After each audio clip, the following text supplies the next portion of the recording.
Bab 1001 Siapa Mangsanya? Tulang-tulang berserakan di mana-mana, darah berserakan di mana-mana. Udara dipenuhi udara busuk dan mati, dan tidak ada kehidupan yang terlihat. Kecuali warna-warna gelap yang tak berujung, pohon-pohon mati dan bumi yang hangus, suara angin yang hampa terasa dingin, dan hanya hantu-hantu yang bergema di langit, dipenuhi dengan keputusasaan yang tak berujung dan suasana yang suram, seperti pemandangan neraka.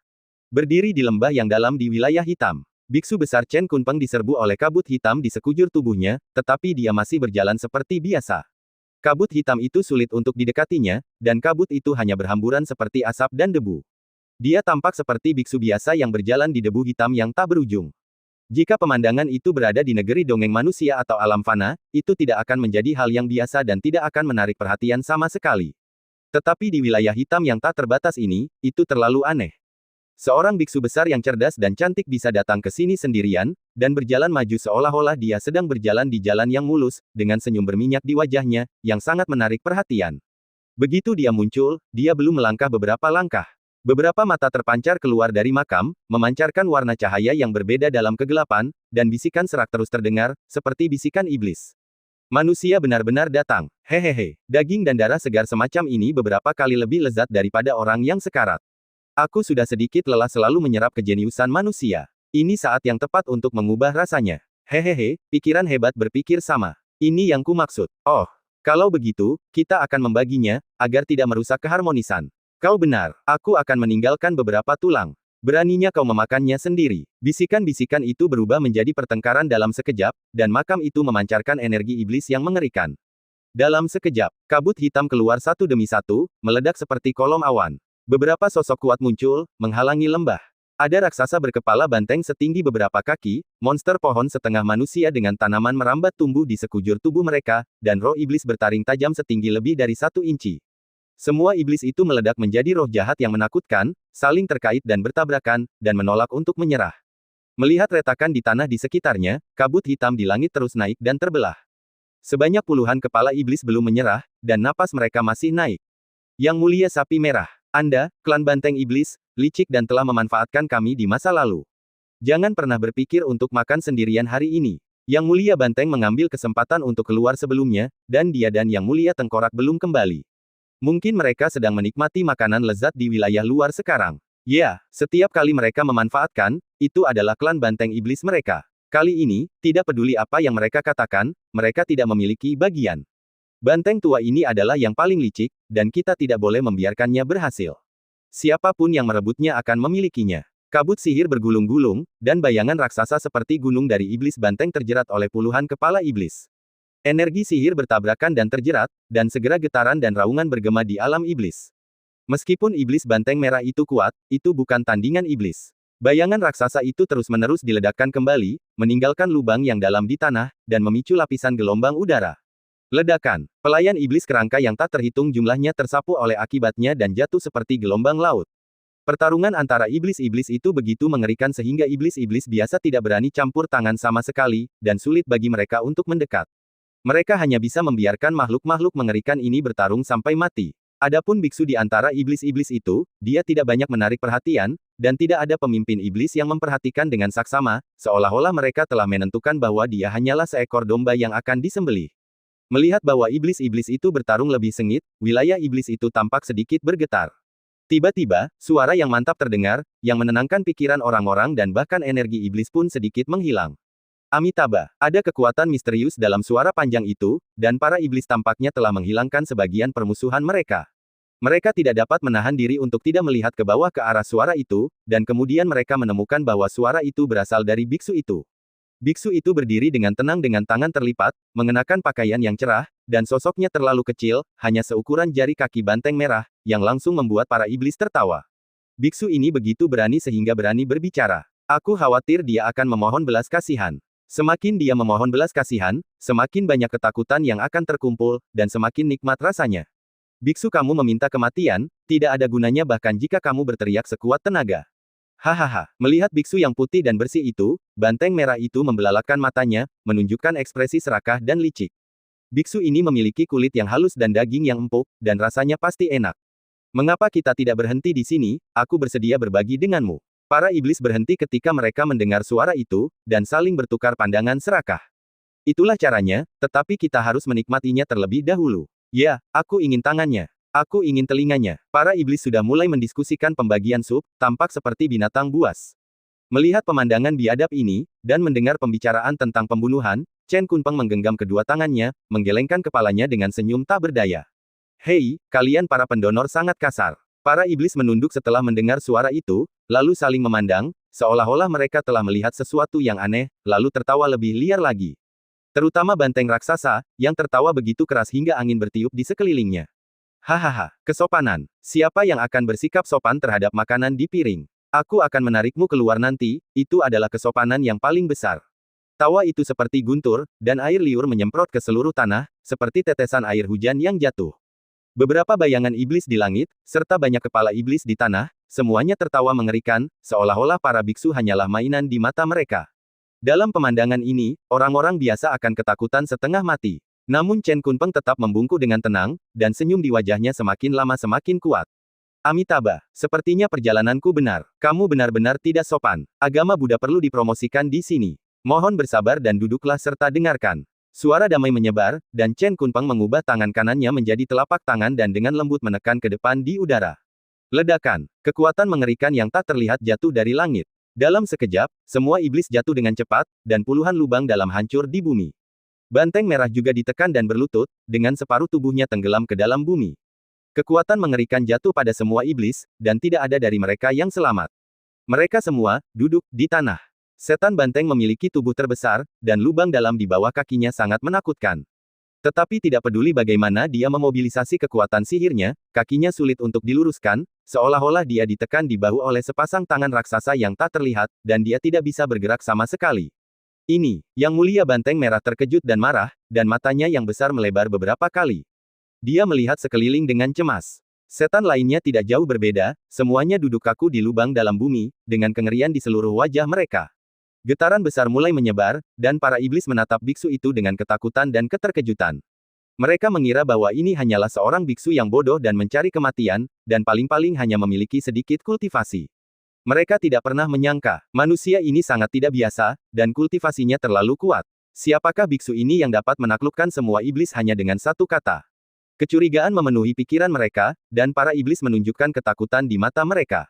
Gelombang besar kerangka 100 mil jauhnya sudah ngeri, dan mereka tidak berani melangkah maju, dan langsung ditundukkan oleh pemandangan yang mengerikan ini. Lembah yang masih penuh dengan tawa beberapa saat yang lalu tiba-tiba menjadi begitu sunyi sehingga Anda dapat mendengar jarum jatuh. Seluruh tempat itu menjadi sunyi senyap.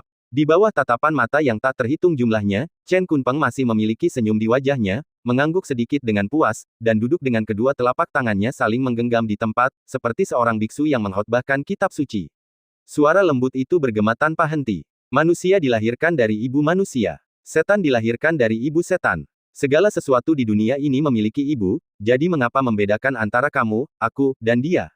Kalian hanya berkelahi dan membunuh sepanjang hari. Ini terlalu kejam. Ini benar-benar tidak baik, tidak baik. Apakah ini Dharma Buddha? Para setan membuka mata mereka lebar-lebar, dan kecurigaan mereka menjadi lebih kuat. Kata-kata yang diucapkan oleh biksu itu sama sekali di luar kognisi mereka. Kedengarannya sangat aneh. Meskipun nadanya lembut, itu membuat para setan marah. Mereka merasa semakin kesal. Bahkan kemarahan yang mereka tahan untuk sementara waktu terus-menerus muncul, dan bahkan menjadi lebih kuat. Meskipun mereka tahu bahwa orang ini memiliki tingkat kultivasi yang tinggi, banyak setan yang sangat marah sehingga mereka ingin menjahit mulut yang menyebalkan itu. Namun, karena takut dengan kultivasi Chen Kunpeng, para setan menahan diri untuk sementara waktu. Suara damai itu masih berdering, seperti suara setan. Jika kau harus bertarung dan membunuh, maka itu terlalu kejam. Jika kau terus melakukan ini, kau akan kehilangan ibumu cepat atau lambat. Jadi dengarkan aku, berbaliklah dan beralihlah ke agama Buddha sesegera mungkin. Ini adalah jalan yang benar. Kau mengerti, aku tidak tahu sudah berapa lama aku bertahan, tetapi suara yang menjengkelkan itu tetap ada di lembah seperti lalat, tidak pernah berhenti sedetik pun. Banyak iblis yang begitu marah sehingga mereka gemetar dan tidak tahan lagi. Akhirnya, seorang iblis sangat mudah tersinggung, dan hati iblis yang telah dipupuk selama bertahun-tahun menjadi kacau, sepenuhnya dipenuhi oleh kemarahan. Energi iblis yang mengerikan tiba-tiba meletus, dan iblis pohon busuk itu menjulurkan cabang-cabangnya dan meraung. Siapa kau, bajingan? Mengapa kau memasuki wilayah iblisku? Jika kau tidak diam, aku akan melakukan apa saja untuk menghancurkan jiwamu. Roh iblis bertaring, yang tingginya lebih dari 1 inci, juga berdiri, dengan ekspresi garang di wajahnya.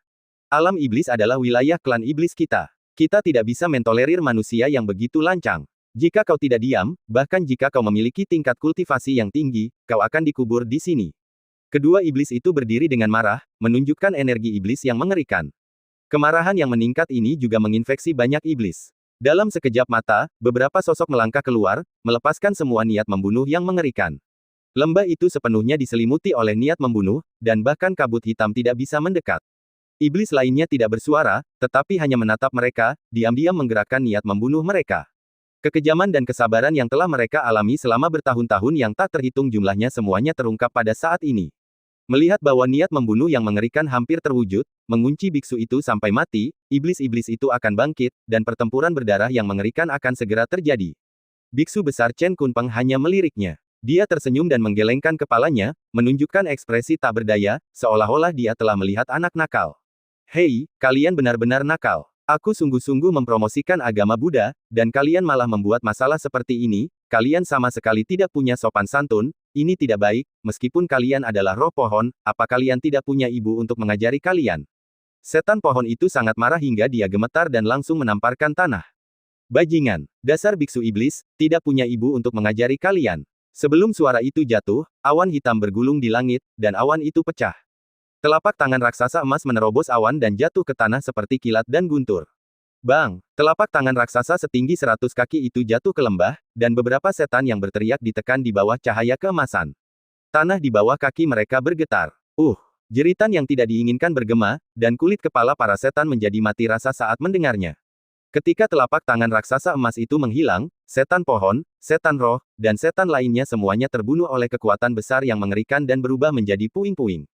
Melihat tubuh iblis yang hancur ini, para iblis mengepalkan tangan mereka karena terkejut, dan niat membunuh mereka menjadi lebih kuat, tetapi tidak ada yang berani melangkah keluar.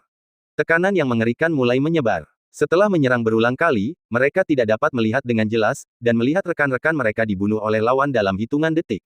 Sungguh kultivasi yang mengerikan. Pada saat ini, setan raksasa banteng merah yang dulu sombong juga duduk kaku dengan ketakutan di matanya, dan rasa krisis yang besar muncul di hatinya. Tetapi tidak peduli bagaimana para iblis saling melotot. Chen Kunpeng masih berbicara dengan lembut, seolah-olah tidak ada yang terjadi. Amitabha, semua pendonor, kalian harus mengolah tubuh dan pikiran kalian di masa depan, dan kalian tidak boleh begitu mudah tersinggung. Biksu malang ini juga tidak berdaya. Untungnya, tidak ada bunga dan tanaman di sini, jika tidak, itu akan menjadi dosa besar. Budaku, kasihanilah. Kelopak mata yang mulia banteng merah berkedut liar, dan niat membunuhnya menjadi lebih kuat. Dia akhirnya mengerti bahwa biksu ini pasti tidak berjalan ke wilayah iblis secara acak, dan pasti telah bersiap, memanfaatkan fakta bahwa para penguasa iblis belum sepenuhnya terbangun untuk menyerang. Namun, mereka tertipu oleh penampilannya yang lembut dan mengira itu hanya makanan lezat yang dikirim ke depan pintu mereka. Mereka ceroboh dan tidak menghindar, dan ditekan olehnya dengan kultivasinya yang mendalam. Jelas, caranya sangat mengerikan dan dia datang untuk memburu iblis, tetapi dia berpura-pura damai dan terus berkata, Buddha mengasihani saya, dan berpura-pura menjadi mangsa yang lemah. Manusia benar-benar tercela. Satu-satunya cara sekarang adalah menggunakan kesadaran ilahi untuk membangunkan orang dewasa itu. Bab 1002 krisis yang lebih besar akan datang. Mata Master Sapi Merah menunjukkan tatapan yang tajam, dan dia menggunakan kekuatan sihirnya untuk menyebarkan kesadaran spiritualnya. Tetapi ketika dia mencoba, dia menemukan bahwa dia bahkan tidak dapat melakukan hal kecil ini, dan bahkan kekuatan sihir di tubuhnya terpenjara, seolah-olah dia disegel di lembah ini oleh suatu kekuatan. Yang lebih mengerikan adalah setelah persepsi yang cermat, dia menemukan bahwa kekuatan sihir dan vitalitasnya terus-menerus menghilang. Diam-diam, dia telah jatuh ke dalam situasi seperti domba yang akan disembelih. Klik, hati sapi merah menjadi tegang, dan firasat buruk melonjak keluar dari matanya yang besar. Mungkinkah orang ini ingin memburu mereka sejak awal? Tiba-tiba melihat ke sekeliling, dia melihat bahwa iblis lainnya tidak jauh berbeda, semua melihat ke belakang dengan ngeri, dan ketakutan mulai menyebar. Kenapa? Kenapa vitalitasku memudar? Sialan, pasti biksu ini yang melakukan sesuatu. Dasar hina, beraninya kau menyerang klan iblisku, kau tidak akan mati dengan baik di masa depan. Para iblis itu ketakutan dan dikutuk, tetapi mereka sudah terperangkap. Kutukan itu semakin mengecil, dan beberapa sosok menjadi dekaden dan napas mereka semakin melemah. Sosok iblis banteng semakin kurus, dan tampaknya hanya tersisa kantong kulit, tergantung di tulang kering besar setinggi beberapa kaki. Hanya dalam beberapa napas, para iblis dengan aura pembunuh itu sudah sekarat, hanya mengandalkan daging mereka yang kuat untuk menopang mereka, nyaris tidak mempertahankan beberapa napas lemah, dan mereka akan segera mati. Lembah itu penuh dengan kematian. Suara Biksu Chen Kunpeng juga berhenti, dengan senyum puas di wajahnya, seolah-olah dia sangat lega. Amitabha, kau akhirnya menjadi lebih patuh dan tahu bagaimana mendengarkan dengan tenang. Tampaknya kau telah mengembangkan hati untuk Buddha, yang sangat berharga. Kalau begitu, aku akan mengirimmu untuk mendengarkan suara Buddha yang luar biasa dan bertobat menjadi Buddha mulai sekarang. Mengangguk puas, Chen Kunpeng mengulurkan telapak tangan kanannya dan menekannya ke bawah. Telapak tangan raksasa emas yang menakutkan itu turun lagi, dan kekuatannya beberapa kali lebih kuat dari sebelumnya. Telapak tangan itu jatuh di lembah seperti gunung, dan suara ratapannya menyedihkan.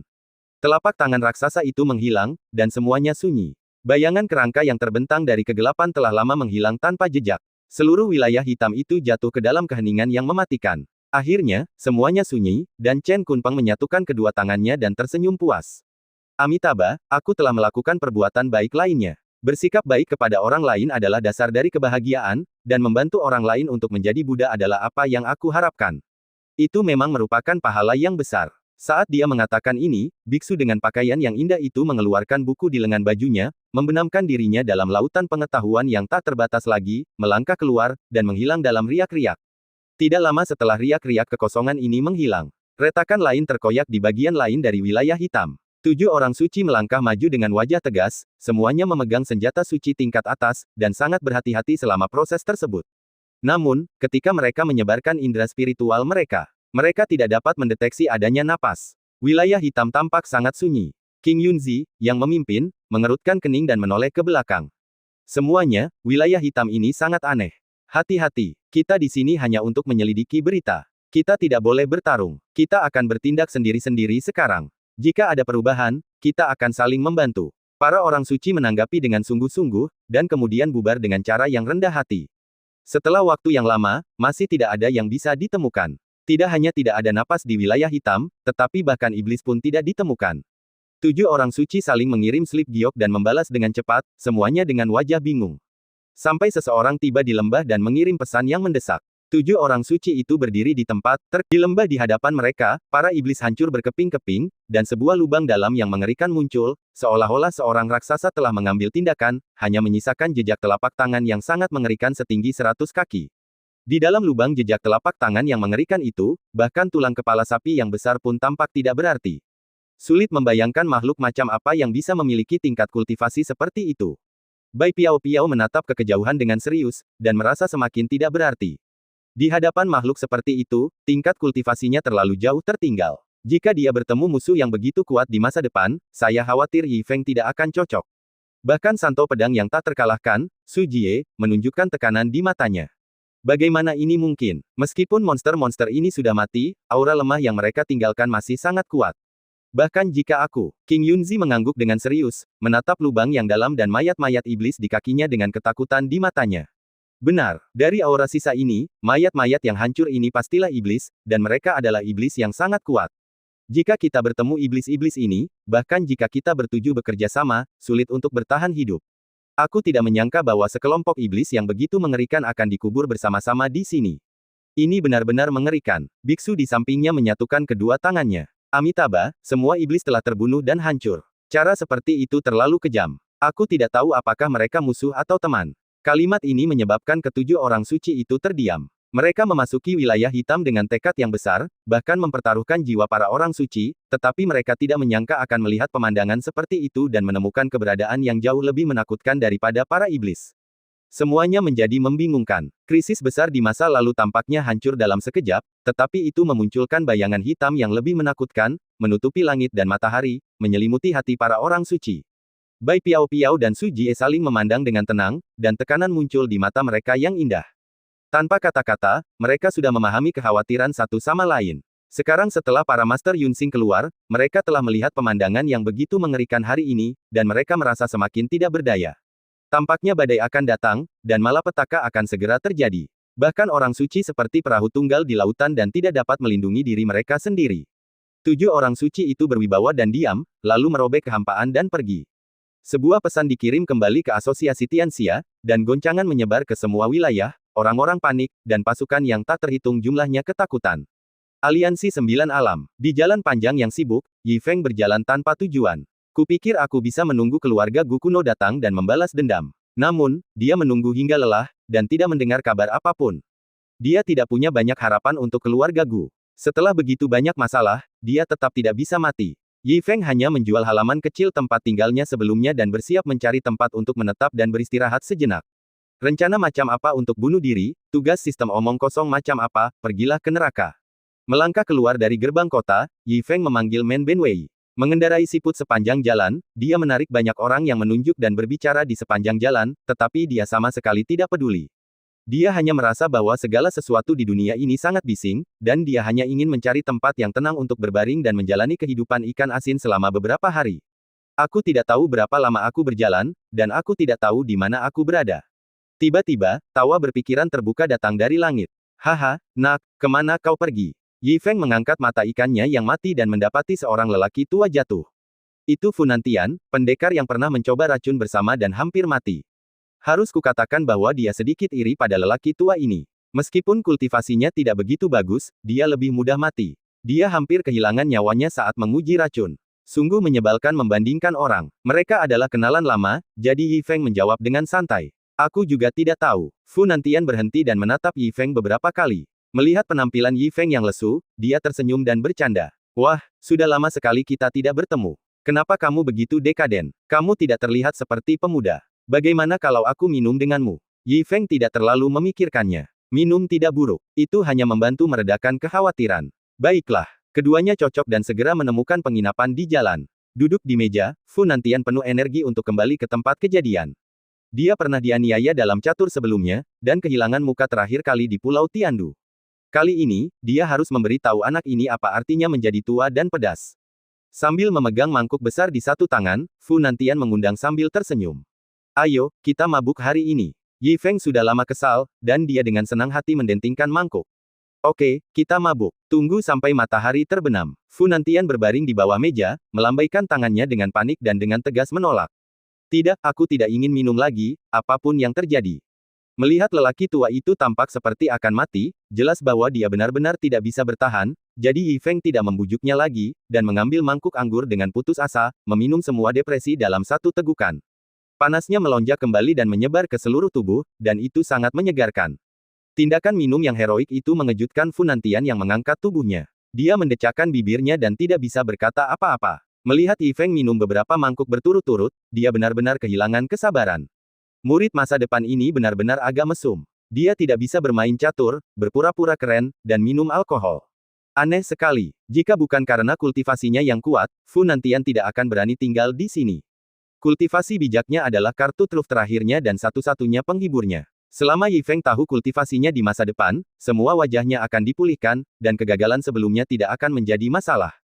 Rencananya untuk merekrut murid pasti akan berhasil. Bagaimanapun, kekuatan adalah raja saat merekrut murid, bukan? Memikirkan hal ini, Funantian bersemangat dan memutar matanya. Berdasarkan pemahamannya tentang anak ini dan cara dia ditolak saat bermain catur untuk pertama kalinya, anak ini cukup sombong. Butuh lebih dari 1 hari untuk merekrut seorang murid. Jika Anda ingin menerima anak ini, Anda harus merencanakan jangka panjang. Akan lebih baik untuk menerima anak ini kembali dan menaklukkannya perlahan-lahan. Memikirkan hal ini, dia mengangkat sudut mulutnya dan tersenyum. Wah, aku lihat kamu sedang dalam suasana hati yang tertekan dan tidak ada yang bisa dilakukan. Mengapa kamu tidak mengikutiku ke tempat yang indah dan memulihkan diri selama beberapa hari? Yi Feng meletakkan mangkuk anggurnya. Dia ingin menolak, tetapi sekarang dia tidak punya tempat untuk dituju, jadi dia setuju setelah memikirkannya. Setelah beristirahat sebentar, keduanya berangkat menuju tempat yang disebut indah itu. Bab 1003 Rencana Sempurna untuk Merekrut Murid Sebuah desa pegunungan tersembunyi. Dilatar belakangi oleh puncak-puncak hijau dan menghadap ke danau cermin. Awan dan kabut menggulung, dan perahu-perahu tampak tenang. Melihat pemandangan ini dari atas perahu membuat orang-orang merasa senang. Yi Feng juga tampaknya telah menyingkirkan banyak kesedihannya, dan ia merasakan rasa santai dan nyaman yang langka. Hidup di pegunungan dan ladang dengan tenang, inilah kehidupan yang nyaman. Mengikuti lelaki tua itu ke tepi sungai dan terus maju, yang ia lihat hanyalah para petani dan pemburu, seolah-olah ia telah kembali ke kehidupan lamanya. Memikirkan hari-hari santai menjalankan sekolah seni bela diri, Yi Feng merasa jauh lebih santai dan mengesampingkan semua masalah baru-baru ini. Secara bertahap, dengan senyum santai di wajahnya, Yi Feng menyatu dengan suasana santai ini. Fu Nantian, yang memimpin jalan, menoleh ke belakang dan merasa semakin percaya diri. Melihat ketidaktahuan calon murid ini, ia merasa semakin bangga. Anak ini pasti tidak menyangka bahwa para petani yang dilihatnya adalah orang-orang yang luar biasa, dan orang-orang di desa itu adalah para ahli yang tiada taraf. Jika dia tahu kebenarannya di masa depan, bukankah dia akan terkejut? Cek-cek, semakin dia memikirkannya, semakin dia menantikannya. Fu Nantian melangkah maju dengan kedua tangan di belakang punggungnya, penuh semangat dan energi. Pada saat yang sama, dia mengirim pesan suara kepada orang-orang di desa untuk mengingatkan mereka. Semuanya, ini adalah murid masa depanku. Kalian harus menahan aura kalian agar tidak membuat anak ini takut. Beberapa aura kuat tertahan dalam sekejap, dan gema terus berdatangan. Semuanya sudah siap. Fu Nantian mengangguk puas, berjalan langsung ke halaman kecil di pintu masuk desa, dan menempatkan Yi Feng di sana. Setelah beberapa hari, mereka berdua makan dan tinggal bersama, memancing dan minum teh di siang hari, dan menikmati pemandangan dan berbicara tentang anggur di malam yang diterangi cahaya bulan. Itu sangat santai dan nyaman. Masalah dan ketidakberdayaan baru-baru ini dikesampingkan sementara oleh Yi Feng, dan dia menenangkan pikirannya untuk pertama kalinya dalam waktu yang lama. Fu Nantian juga mengambil kesempatan untuk bergaul dengannya dan mengenal lebih baik calon murid ini. Temperamen dan karakternya membuatnya semakin menghargainya, tetapi kali ini Fu Nantian jelas jauh lebih tenang. Dia belajar dari pelajaran sebelumnya dan tidak langsung mengatakan bahwa dia akan menerimanya sebagai murid. Setelah beberapa kali gagal, dia melihatnya dengan jelas. Yi Feng mungkin tampak malas, tetapi dia sebenarnya adalah seorang pemuda yang keras kepala. Dia harus menemukan kesempatan untuk memamerkan keahliannya dan membuatnya mengaguminya sebelum dia bersedia menjadi muridnya. Jika tidak, anak ini pasti tidak akan menerimanya. Setelah memikirkannya selama beberapa hari, Fu Nantian akhirnya membuat rencana yang sempurna. Setelah makan siang, keduanya akan pergi memancing seperti biasa, tetapi Fu Nantian duduk dengan tenang dan tidak berniat untuk bangun. Yi Feng sedikit bingung. Orang tua, apakah kamu sakit perut? Wajahmu memerah, mungkinkah kamu tidak terkendali karena usiamu? Fu Nantian hampir tercengang karena marah. Dia menahan rasa mualnya dan tidak mengatakan sepatah kata pun untuk waktu yang lama. Fu Nantian melihatnya sepenuhnya. Anak ini tidak cukup menghormatinya. Ditambah dengan kegagalan Pulau Tiandu, anak ini pasti berpikir bahwa kultivasinya tidak terlalu bagus.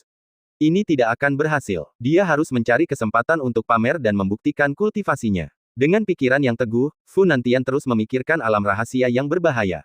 Akhirnya, dia berpikir untuk kembali ke koridor kuno. Itu adalah lorong kuno yang menghubungkan Yunxing dan wilayah bintang lainnya. Itu juga merupakan alam rahasia kuno yang paling terkenal. Itu jauh di galaksi dan berisi niat membunuh dan labirin yang tak terhitung jumlahnya.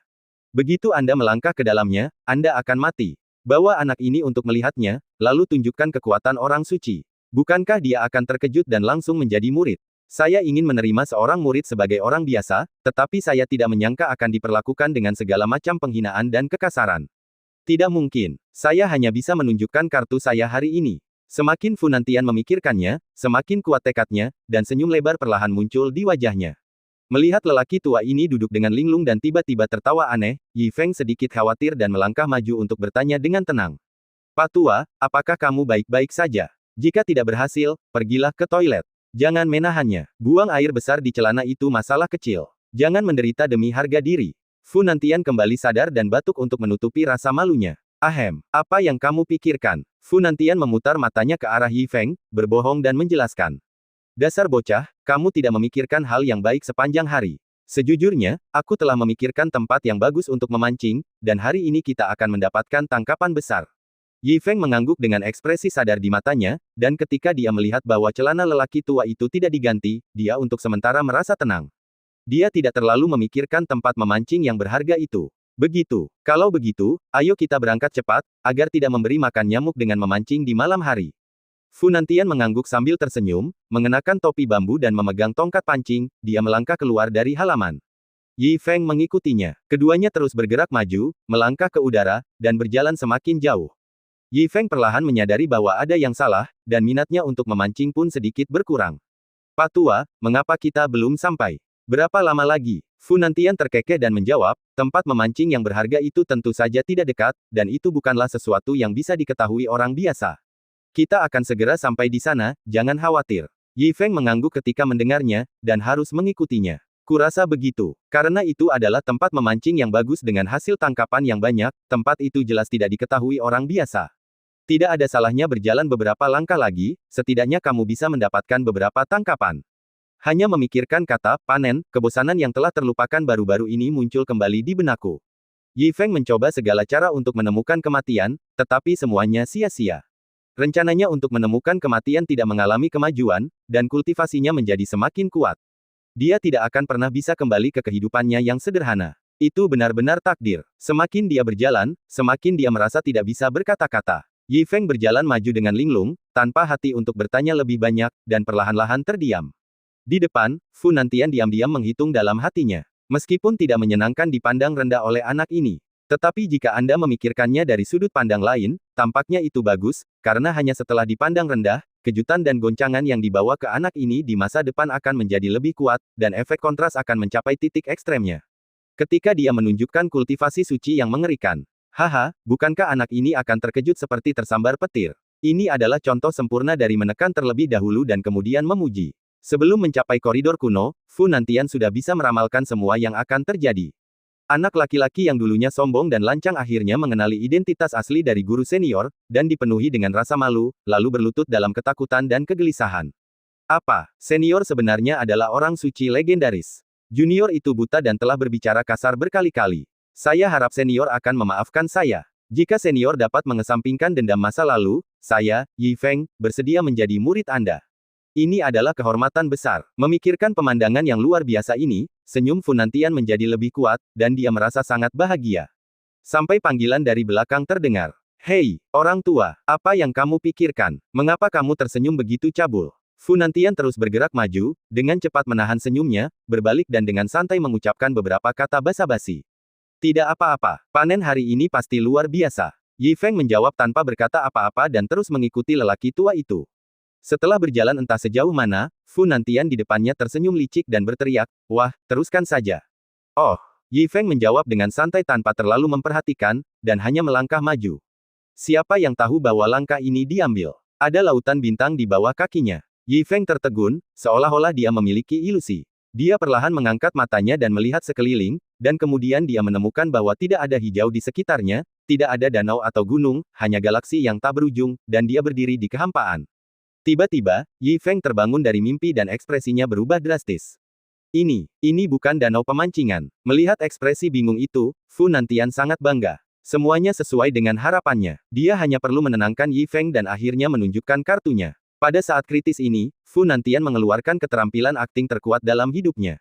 Dengan tangannya yang gemetar, tongkat pancing itu jatuh ke lautan bintang. Getaran yang tampak biasa dan sederhana itu dengan sempurna mencerminkan keterkejutan dan ketegangan yang seharusnya dia alami saat itu, dan tongkat pancing kesayangan yang jatuh ke galaksi itu memperbesar keputusasaan dan meningkatkan suasana yang menegangkan. Bahkan orang-orang yang tidak mengetahui situasinya dapat merasakan keputusasaan dan ketakutan, seolah-olah dia hanyalah seorang lelaki tua yang menghadapi situasi putus asa di mana dia pasti akan mati. Skor aktingnya sendiri mencapai 99,99. Fu Nantian tidak bangga, dan terus membenamkan dirinya dalam perannya. Dengan ekspresi heran dan panik, dia tiba-tiba menoleh ke arah Yi Feng. Oh gelombang ups, entah mengapa, kita benar-benar tersesat ke koridor Huigu yang legendaris. Apa yang harus kita lakukan? Bab 1004 Pertarungan Akal dan Keberanian kembali ke koridor kuno. Yi Feng bingung dan bertanya tanpa sadar. Apa itu koridor kuno? Bukankah kita pernah ke danau sebelumnya? Bagaimana kita bisa sampai ke tempat ini? Fu Nantian melihat sekeliling lautan bintang, matanya menunjukkan kengerian dan emosi. Ada banyak rahasia kuno di dunia, dan koridor kuno ini adalah salah satunya. Koridor ini tidak berada di Yunxing, tetapi di galaksi luar. Kita berada di lautan bintang yang luas saat ini. Kita pasti terjebak dalam turbulensi jalan. Sungguh malang. Yi Feng tertegun dan jelas tercengang. Fu Nantian terus berbicara, nadanya menjadi semakin serius. Koridor kuno ini adalah lorong misterius yang menghubungkan Yunxing dan bidang bintang lainnya.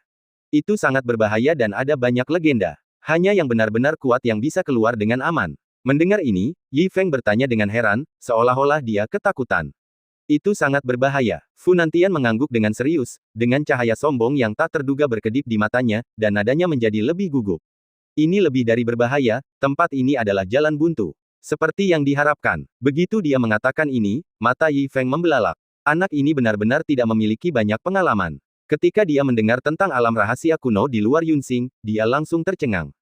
Ketika dia mendengar tentang bahayanya, dia sudah takut. Selama dia membawanya ke koridor kuno, dia akan menunjukkan kultivasi orang suci yang kuat dan menyelamatkan anak ini dari bahaya. Dia menunjukkan sedikit keahliannya. Orang suci itu meledak dan menunjukkan kartunya, dan dia tidak bersemangat untuk bersujud. Semuanya terkendali dengan sempurna, dan rencana pertarungan berjalan mulus. Fu Nantian hanya merasa bahwa dia memikirkannya dan terus memicu ketegangan. Koridor kuno adalah lorong antara bidang bintang. Itu penuh dengan bahaya dan labirin yang tak terhitung jumlahnya. Sulit untuk keluar dengan aman tanpa kultivasi orang suci. Pertama, dia menekankan gelombang kondisi orang suci yang diperlukan. Fu Nantian menunjukkan ekspresi mengingat di wajahnya dan menggambarkan apa yang dia ketahui sebagai sesuatu yang sangat mengerikan. 100.000 tahun yang lalu, perang langit berbintang pecah di sini. Perang itu berada di luar imajinasi dunia. Yunxing dan banyak wilayah bintang berpartisipasi di dalamnya. Itu adalah pertarungan yang belum pernah terjadi sebelumnya antara wilayah bintang, yang jarang terjadi di zaman ini. Saat itu, kekuatan dao besar seperti aliran yang bergolak melintasi langit, dan galaksi juga terinfeksi darah. Banyak jenius yang dulunya menakjubkan meninggal. Meskipun ada orang-orang dari Yunxing yang berpartisipasi dalam perang, mereka hanya sedikit jumlahnya. Mampu berpartisipasi sudah merupakan eksistensi yang mengabaikan semua makhluk hidup. Setelah pertempuran ini, banyak sekali pembangkit tenaga listrik top jatuh ke galaksi. Sejak saat itu, koridor kuno telah bertahan dengan niat membunuh yang mengerikan, dan ada banyak jiwa sisa yang mengerikan. Ada banyak krisis, dan tentu saja harta yang tak terbayangkan telah tertinggal. 100.000 tahun telah berlalu, dan yang kuat diizinkan untuk melangkah ke lautan bintang dan menemukan apa yang mereka inginkan di koridor kuno. Kata-kata emosi bergema, dan mata Yi Feng membelalak saat mendengarnya. Fu Nantian mengira anak ini ketakutan sampai konyol, dan dia sangat bangga di dalam hatinya. Dia sudah berpikir tentang bagaimana cara menunjukkan tangannya nanti dan bagaimana cara menunjukkan kartunya dengan cara yang keren. Tetapi dia tidak tahu bahwa Yi Feng sama sekali tidak terpana, tetapi sangat gembira sehingga dia tidak dapat berbicara untuk sementara waktu. Bahkan jika dia tidak melihatnya dengan matanya sendiri, hanya dengan mendengarkan legenda itu, pikiran Yi Feng penuh dengan imajinasi, menguraikan jalan panjang misterius yang memadatkan kengerian yang tak terhitung jumlahnya. Pada saat ini, melihat galaksi yang luas dari jauh, itu seperti melihat apa yang dia impikan. Jika itu benar-benar menakutkan, ini akan menjadi kesempatan. Rencana untuk bunuh diri yang telah gagal berkali-kali tiba-tiba memiliki harapan, dan itu jauh lebih dari harapan besar sebelumnya. Bahkan orang-orang kuat yang tak terhitung jumlahnya jatuh di dalamnya. Jika dia masuk, dia pasti akan mati. Cahaya di hatinya menyala lagi, dan Yi Feng tiba-tiba menemukan arah hidupnya. Melihat lautan bintang, itu seperti melihat surga. Hampir tanpa ragu, Yi Feng bertanya dengan penuh semangat. Orang tua, apakah kamu tahu cara berjalan di koridor kuno ini? Desis. Hati Fu Nantian berkedut ketika ditanya, dan dia hampir tersentak kaget. Orang baik. Bagi orang biasa, siapa yang tidak akan takut ketika mendengar tentang koridor kuno? Tetapi anak ini tidak lari ketakutan, dan dia tampak bersemangat untuk mencoba. Harus kukatakan, dia benar-benar pemberani. Keberanian ini berada di luar jangkauan orang biasa, bahkan orang suci biasa pun lebih rendah darinya. Mereka yang memulai jalan abadi harus berani dan bijaksana untuk mencapai akhir. Dari sudut pandang ini, meskipun anak ini sedikit muda dan sembrono, dia juga merupakan bakat yang langka. Dia layak menjadi murid yang dihargai oleh orang tua itu. Setelah terkejut, Fu Nantian semakin mengagumi Yi Feng. Meskipun dia masih muda, dia memiliki keberanian dan keteguhan hati yang luar biasa, dan dia benar-benar mewarisinya dari masa mudanya. Melihat mata yang bersemangat dan penuh harap, Fu Nantian juga tersenyum. Nah, karena murid memiliki aspirasi seperti itu, sang guru tidak bisa lagi menyembunyikan kekurangannya. Bahkan jika dia menghadapi bahaya apapun nanti, dia akan melangkah maju untuk membalikkan keadaan, tidak hanya melindungi murid dan memperluas wawasannya, tetapi juga menaklukkan bakat langka ini. Membunuh 2 burung dengan 1 batu, bukankah itu luar biasa? Melihat waktunya sudah tepat, Fu Nantian perlahan melepas topi bambunya, meletakkan 1 tangan di belakang punggungnya, dan menunjukkan senyum yang tak terduga. Tentu saja aku tahu, karena kamu tertarik untuk menjelajahi koridor kuno, aku akan mengajakmu melihatnya. Mendengar ini, Yi Feng tercengang. Dia ingin mati, tetapi dia jelas tidak bermaksud menyeret orang lain untuk dikubur bersamanya. Dia masih memiliki moralitas dasar ini. Dia buru-buru membujuknya dengan wajah serius. Orang tua, jangan marah. Bukankah kau mengatakan bahwa koridor kuno kali ini sangat berbahaya, dan hanya orang suci yang bisa keluar? Pada titik ini, itu benar-benar menyentuh hati Fu Nantian. Orang tua itu tiba-tiba mengubah sikapnya dan mengangkat kepalanya dengan bangga. Benar sekali, aku memang mengatakan itu. Kalian, generasi muda, masih punya hati untuk menjelajah. Bagaimana aku bisa duduk diam dan menonton? Dalam keadaan seperti ini, aku harus mengatakan yang sebenarnya. Saat dia berbicara, dia melihat sekilas mata Yi Feng yang terbuka lebar. Fu Nantian perlahan berbalik sambil tersenyum, menatapnya dengan penuh harap. Menunjuk dengan 1 jari, dia tampak seperti seorang abadi. Hari ini, aku akan menunjukkan kartu-kartuku. Aku telah bepergian selama bertahun-tahun dan tidak pernah menunjukkan terlalu banyak trik, hanya untuk melatih pikiranku. Sebenarnya, aku adalah seorang suci yang sangat kuat. Fu Nantian menunjuk ke samping, lengan bajunya berkibar, hampir menunjukkan sisi hidupnya yang paling mengesankan, berusaha sekuat tenaga untuk menunjukkan penampilan seorang ahli. Pada saat ini, dia hanya membutuhkan seseorang untuk melukis di tempat, sehingga tampilan abadi ini akan terpelihara selamanya, untuk dikagumi oleh generasi mendatang. Baik dari bentuk tubuh dan perilakunya, maupun gaya dialognya, dia telah mencapai puncaknya. Bahkan orang suci yang telah terkenal selama bertahun-tahun pun hampir tidak mungkin memiliki gaya yang begitu hebat. Dengan satu jari, seolah-olah dia telah mematahkan semua ilusi semua makhluk hidup. Dengan senyum di wajahnya, dia tampaknya telah melihat menembus dunia manusia. Perubahan hidupnya penuh dengan jejak waktu, tetapi matanya yang keruh memancarkan cahaya yang menakjubkan. Dia mengatakan kebenaran dengan ringan, hanya untuk membimbing generasi muda. Sungguh sikap yang luar biasa. Sungguh terhormat. Mata Fu Nantian bersinar, dan dia benar-benar menangkap ekspresi Yi Feng. Bahkan perubahan sekecil apapun tidak dapat luput dari pandangannya. Dia akan melihat keterkejutan dalam harapannya. Fu Nantian penuh dengan postur, dan auranya penuh dengan perhatian. Pada saat ini, harapan di matanya telah mencapai batasnya. Yi Feng menanggapi dengan santai, tanpa ekspresi tambahan sama sekali, hanya melontarkan satu kata, seperti penonton tanpa emosi. Oh, Fu Nantian tercengang, yang sangat tidak terduga. 1 tarikan napas. 2 tarikan napas. 3 tarikan napas. Setelah 10 tarikan napas, dia masih tidak melihat reaksi lain, dan bahkan tidak mendengar sepatah kata pun. Keduanya saling menatap. Melihat Yi Feng berkedip, dia tampak mati rasa. Mulut Fu Nantian hampir berkedut, dan ekspresinya sedikit malu. Dia meletakkan tangan kanannya di belakang punggungnya dan menunjuk tangan kirinya. Dia dalam postur penuh dan merasa sangat mengesankan. Pada akhirnya, dia mendapat reaksi, "Oh, di mana kegembiraannya? Di mana keterkejutan dan ketakutannya? Kenapa tidak ada reaksi tambahan, hanya satu kata ini? Apakah ada yang salah, atau apakah anak ini begitu takut sehingga dia tidak mendengar apa yang dia katakan dengan jelas?" Sambil menegakkan posturnya, senyum Fu Nantian tampak canggung di wajahnya, seolah-olah dia tidak bisa mengakhiri semuanya sekaligus, jadi dia hanya bisa bertahan dan terus menekankannya dengan lantang. Orang tua adalah orang suci. Kali ini, Yi Feng merespons jauh lebih cepat, yang bukan orang suci. Ya, jawabannya sangat lugas dan rapi. Ekspresinya masih sangat tenang, dan matanya berkedip, seolah-olah dia telah mendengar sesuatu yang sangat biasa, dan itu tidak sepadan dengan reaksi tambahan apapun. Fu Nantian tidak dapat menahannya lagi, dan matanya sedikit melebar. Orang aneh macam apa anak ini? Dia jelas mendengar kata orang suci, tetapi dia masih bereaksi seperti ini. Postur yang dia pikir penuh gengsi sebelumnya sebenarnya tidak berguna. Ditatap oleh orang lain, itu seperti permainan pada saat ini, yang sangat canggung. Mungkinkah anak ini telah melihat orang suci? Mungkin itu benar-benar mungkin dia telah melihatnya karena keberuntungan, tetapi dia pasti tidak tahu betapa menakutkannya orang suci yang sangat kuat, jadi dia sangat mati rasa. Tampaknya dia harus menunjukkan keahliannya. Fu Nantian menarik kembali tangan kirinya tanpa mengubah wajahnya, wajah tuanya tidak memerah sama sekali, dan dia batuk untuk menutupi suaranya. Karena kamu sudah tahu kultivasiku, jika kamu ingin memasuki koridor kuno ini, aku akan membawamu ke sana, dan aku secara alami akan memastikan bahwa kamu tidak perlu khawatir. Saat dia berkata, Fu Nantian menunjuk ke jalan bintang di depannya. Lihat, lautan bintang ini tak berujung, tetapi hanya ada satu pintu masuk, disitulah kekuatan jalan itu memancar keluar. Yi Feng melihatnya dengan saksama. Seperti yang diharapkan, dia melihat tempat yang gelap, yang sangat mencolok di lautan bintang yang tak berujung, seolah-olah didorong oleh kekuatan yang tak terlihat, dan bahkan cahaya bintang tidak bisa mendekat. Melihat Yi Feng melihat dengan saksama, Fu Nantian mendapatkan kembali sebagian martabatnya sebagai seorang master.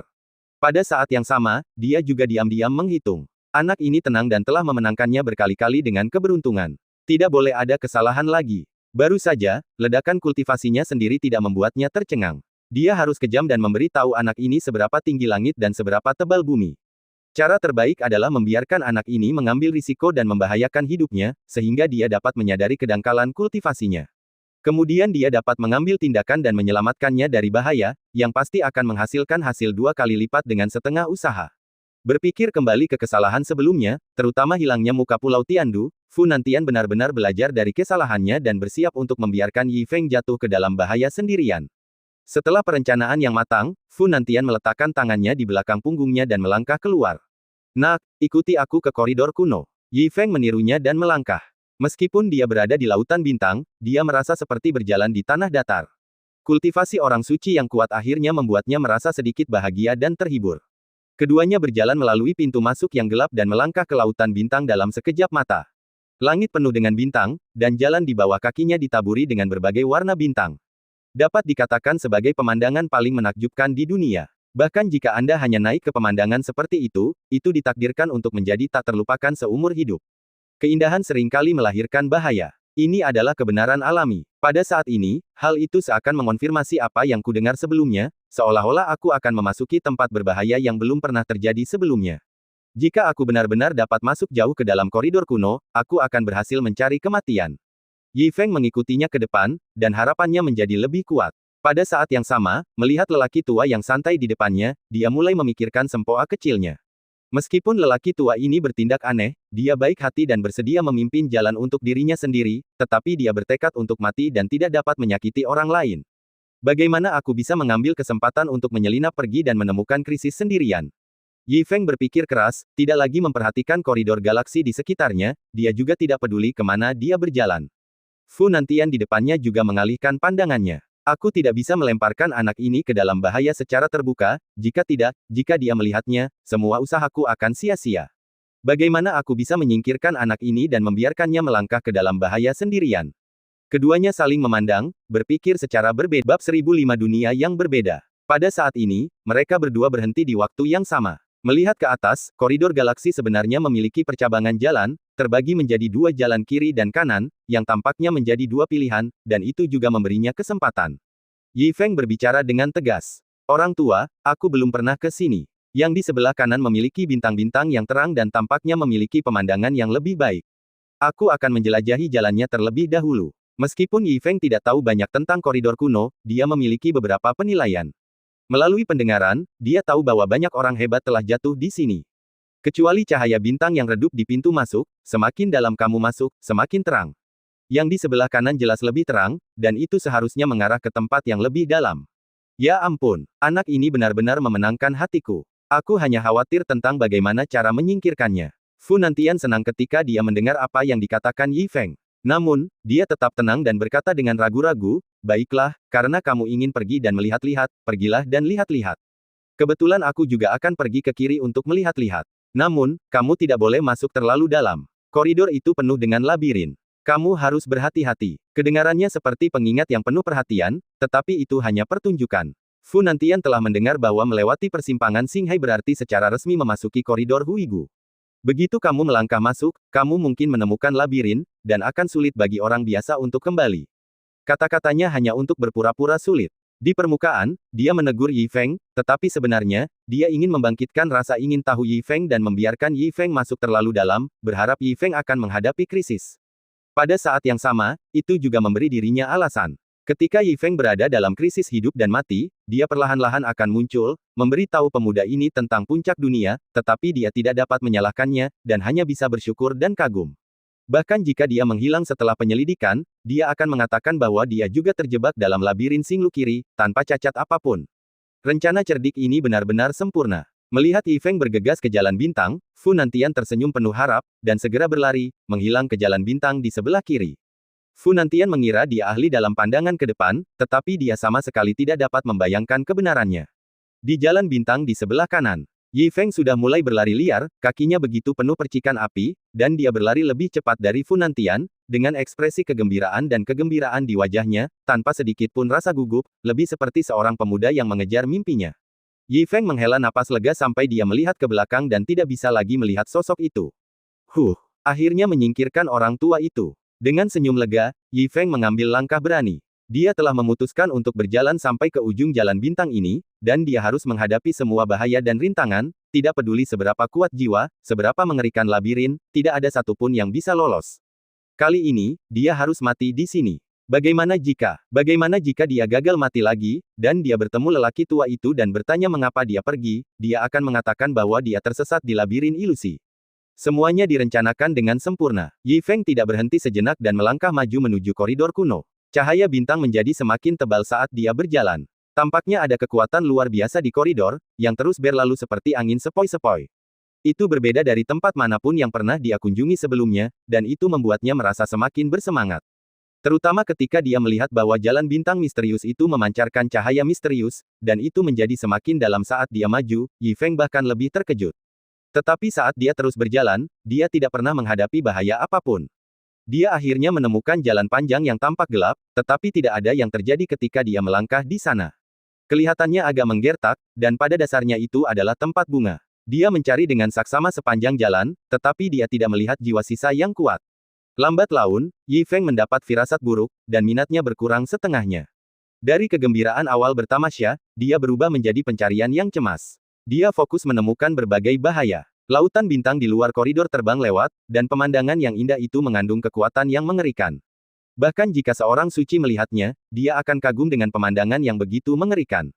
Namun, Yi Feng telah kehilangan minat pada kebaruan tempat itu. Dia mengetuk dan memalu sepanjang jalan, mencari setiap inci koridor kuno, tetapi dia masih tidak menemukan bahaya khusus. Akhirnya, dia sepertinya melihat bayangan lewat, tetapi dia mengejarnya dan bayangan itu menghilang. Setelah kekecewaan lainnya, Yi Feng mengutuk keras. Tempat macam apa ini? Tempat ini tertata rapi, dan ada banyak legenda, tetapi pada akhirnya, aku hanya bisa melihat pemandangannya. Di mana labirinnya? Di mana jiwa sisa yang menakutkan itu? Gema itu memudar, dan tidak ada respons di jalan bintang yang panjang itu. Jalan itu kosong dan sedikit sepi, hanya meteor-meteor di luar koridor yang lewat, yang telah tetap sama selama ribuan tahun, seolah-olah sekarang sudah sepi. Yi Feng bahkan lebih kesal. Dia hanya menyilangkan matanya dan berlari liar menuju ujung pandangannya, tanpa berhenti sejenak, bersumpah untuk menemukan bahaya dan tidak menyerah. Di koridor lautan bintang yang panjang itu, seorang pria terlihat berlari kencang dengan kecepatan kilat. Kemanapun dia pergi, jalannya mulus. Semua hal menghindari cahaya bintang yang jernih, dan banyak hantu bersembunyi di sudut-sudut dan gemetar. Sebagai perbandingan, namun, koridor Huigu di sebelah kiri memiliki gaya yang sama sekali berbeda. Sejak memasuki koridor Huigu, Fu Nantian sangat waspada, dan kesadaran spiritualnya telah menyebar sejauh mungkin. Meskipun hanya dapat mencapai 100 kaki, itu sudah merupakan batas kultivasinya. Dia melangkah maju selangkah demi selangkah, dengan sangat tenang. Postur itu benar-benar berbeda dari penampilan cemas sebelumnya yang menyelinap pergi. Setiap gerakan penuh dengan gaya master, dan tidak ada kecerobohan. Kultivasinya sudah sangat kuat, mencapai alam suci tingkat kelima. Jika tidak, Fu Nantian tidak akan berani membawa Yi Feng ke koridor Huigu ini. Ini adalah kepercayaan diri yang diciptakan oleh kekuatan absolut, dan juga kepercayaan diri yang memandang rendah segalanya. Namun, hari ini ketika dia datang ke koridor Huigu secara langsung, Fu Nantian sudah sangat berhati-hati, tetapi dia masih merasakan banyak tekanan. Beberapa jiwa sisa yang dia temui semuanya agak keterlaluan. Sejauh pengetahuannya, semakin dalam Anda masuk ke koridor kuno, semakin berbahaya itu. Sebaliknya, separuh pertama hanyalah awal dari medan perang kuno, dan Anda seharusnya tidak menemui jiwa sisa yang kuat. Bahkan jika Anda sesekali menemuinya, napas seorang suci yang nyaris tak terlihat sudah sangat langka. Benar-benar aneh. Memikirkan kembali jiwa sisa orang suci tingkat kedua yang baru saja dibunuhnya, Fu Nantian merasa semakin aneh. Keberadaan seperti ini seharusnya tidak pernah Anda temui begitu Anda melangkah masuk. Tidak peduli apapun, Anda harus melewati setengah jalan untuk menemuinya. Jika tidak, akal sehat seorang suci yang melangkah ke koridor kuno akan menjadi lelucon besar. Apa yang Anda lihat sangat berbeda dari apa yang Anda ketahui. Mungkinkah koridor kuno telah berubah sekarang? Fu Nantian melangkah maju dengan ragu, dan ekspresinya menjadi semakin serius. Samar-samar, dia mulai ragu dalam hatinya. Meskipun dia tidak tahu apa yang terjadi pada koridor kuno saat ini, dan akan ada perubahan besar seperti itu, dia menyesal datang ke sini. Itu demi wajahnya sendiri dan demi keselamatan Yi Feng. Kehilangan mukanya adalah masalah kecil. Jika dia benar-benar bertemu dengan jiwa sisa yang sangat kuat, dia mungkin tidak dapat melindungi dirinya sendiri, apalagi melindungi muridnya di masa depan. Koridor Huigu hari ini benar-benar aneh, bahkan lebih mengerikan daripada rumor. Jika dia terus berjalan, bahkan makhluk seperti dia harus sangat berhati-hati. Saat berjalan maju sambil merenung, Fu Nantian tiba-tiba berhenti. Wajahnya tiba-tiba menjadi serius, sebuah cahaya menyala di tangannya, dan kekuatan yang mengerikan meledak dari tubuhnya. Apa yang kamu takutkan akan datang? Menatap ke depan, jiwa sisa perlahan melayang, tampaknya sangat lemah, tetapi memancarkan kekuatan yang tidak kalah kuat darinya, dan bahkan membawa niat membunuh dan kemarahan yang jelas. Sebelum pertarungan, tabrakan dari dua kekuatan yang mengerikan telah mengguncang cahaya bintang di sekitarnya. Ledakan, suara guncangan bergema, tekanan Fu Nantian meningkat pesat, dan dia berbicara dengan dingin dan serius. Yang Mulia memiliki basis kultivasi yang baik selama hidupnya, dan Anda seharusnya kembali ke tanah air Anda dengan penuh kemuliaan. Sayang sekali Anda tidak sengaja jatuh ke lautan bintang, tetapi Anda dan saya tidak memiliki kebencian fana, jadi mengapa Anda begitu agresif? Fu Nantian sangat bingung. Mengapa jiwa sisa yang begitu kuat tiba-tiba muncul di depan koridor? Dia tidak masuk lebih dalam, apalagi mengambil harta karun itu. Merasakan kemarahan dan niat membunuh, jiwa sisa ini tampaknya sangat ganas. Sulit untuk meredakan kebencian dalam 100.000 tahun, tetapi malah meningkat. Fu Nantian merasa situasinya aneh, tetapi dia sudah menunggangi harimau dan tidak bisa turun. Begitu dia selesai berbicara, jiwa sisa itu menyerang dengan gila, dan bahkan meledakkan kekuatan magis bawaannya. Batu-batu besar yang tak terhitung jumlahnya sepanjang ratusan kaki meledak, seperti tetesan air hujan yang tidak bisa ditembus. Melihat raksasa yang penuh dengan kekuatan Tao, Fu Nantian tidak berani bersikap sombong. Dia juga mengeluarkan kekuatan sihir bawaannya, menjepit formula jari dengan satu tangan dan berteriak keras. Mata semesta. Dengan teriakan keras, mata keruh Fu Nantian meledak menjadi cahaya keemasan yang mempesona, dan melesat keluar dengan kekuatan yang mengerikan. Kemanapun cahaya keemasan itu pergi, tanah dan bebatuan berubah menjadi abu. Ini adalah kekuatan sihir bawaan yang hanya dimiliki oleh orang suci tanpa pangkat, yang terkait erat dengan praktik kultivasi dan Taoisme yang telah mereka pahami. Membangkitkan kekuatan sihir telah mencapai ranah yang mengguncang bumi. Cahaya keemasan dan semburan batu-batu besar bertabrakan, dan kekuatan yang mengerikan itu begitu menakutkan sehingga bahkan orang suci biasa akan terluka parah setelahnya. Ketika orang suci tingkat tinggi mengaktifkan kekuatan sihirnya, itu adalah situasi kematian atau cedera. Kultivasi Fu Nantian memang kuat, dan dia masih memiliki beberapa berkah dari daging dan darah, tetapi hantu itu sangat menakutkan. Meskipun itu adalah jiwa yang tersisa, kultivasinya tidak ada bandingannya, dan kekuatan Tao tampaknya tidak ada habisnya. Setelah hanya mempertahankan beberapa tarikan napas konfrontasi, Fu Nantian berhasil dipukul mundur oleh batu-batu besar itu.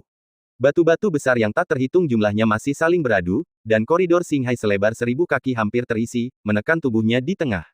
Melihat jiwa sisa yang sangat lemah, sudah berada di ujung kekuatannya, tetapi masih mampu mengerahkan kekuatannya, Fu Nantian merasakan celah yang besar, dan baru saat itulah dia benar-benar menyadari betapa kuatnya para kultivator kuno itu. 100.000 tahun telah berlalu, dan para kultivator abadi saat ini tidak ada bandingannya. Melihat hantu yang perlahan melayang, meskipun dia tidak mengerti mengapa dia mengalami bencana seperti itu, mata Fu Nantian penuh dengan keputusasaan, dan dia sangat tidak beruntung sehingga dia tidak bisa berkata apa-apa, seolah-olah dia telah mencapai akhir dari jalan keabadiannya. Tepat saat itu, sebuah sosok datang dengan membawa pisau. Karena dia berlari melewati tumpukan batu besar, dia hanya bisa melihat sosok yang samar-samar, yang tampak familiar.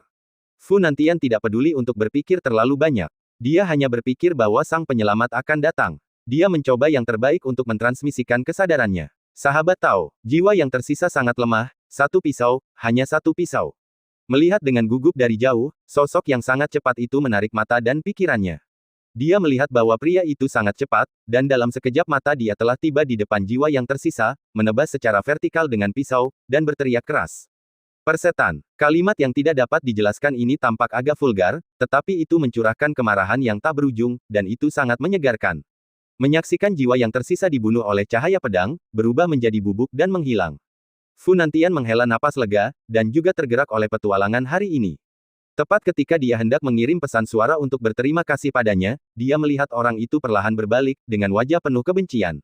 Melihat wajah yang dikenalnya, penuh kemarahan saat ini, Fu Nantian tertegun sejenak. Apakah itu kamu, Nak? Orang yang datang adalah Yi